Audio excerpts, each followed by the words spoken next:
In this third segment, we'll be looking at the minor pentatonic and the blues scales starting on the 7th fret. Still in the key of A, we had looked at the sort of typical blues form starting on the 5th fret, then also on the 5th fret but back towards the neck. So now we'll be up on the A on the 7th fret 4th string. The minor pentatonic here looks like this, still an A minor pentatonic.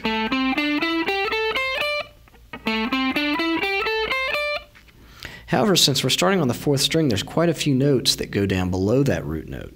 So as we discussed before, it's a good idea when you're practicing and learning a scale to start on the root, go up, all the way back down, then play those notes and come back up on the root so you always remember what relation the rest of the scale has to your root note. So the whole scale will look like this.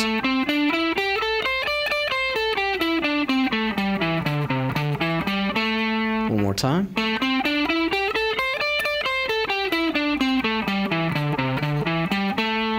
When we add the blues note in, which is the flat 5, we get this.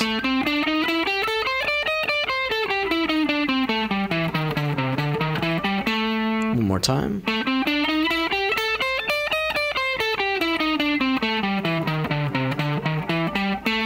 Once again, these are all written out in your tab at the beginning of the video, so you can look at them slowly there. The benefit in this case is that we're now able to get some higher notes. And a lot of times in blues and rock soloing, which is what these scales are used for all the time, it's important to use bending to really put expression in your playing. And you always want to bend to chord tones. And so the benefit of this particular position is that we can get all the way up to this 10th fret D, which can then be bent up to an E note, which is the 5th. So we have a high note that we can bend to and also incorporate this flat 5 and work on some really high notes. In the normal position that most people know, the highest thing we've got is this C. Now we can make it one more, and since this is a 5 and we've got a flat 5 in the middle, we can really work that bend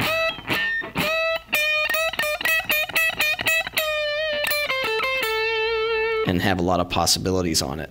So what you'll see a lot of people do is slide into that position from their normal blues position. So they'll do a lick such as and so you can see I started here with a bend and then used the 7th fret of the 3rd string to slide in to the 9th fret, which then got me into my new position. And so we'll proceed even higher up on the neck as we get into our next segments.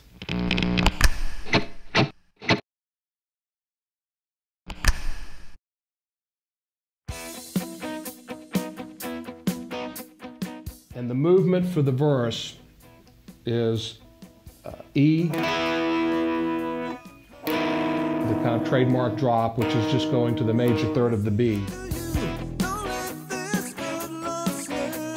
Now we go into the pre-chorus, and it just mirrors that phrasing or that voicing right there. And it starts on the open E string and just goes.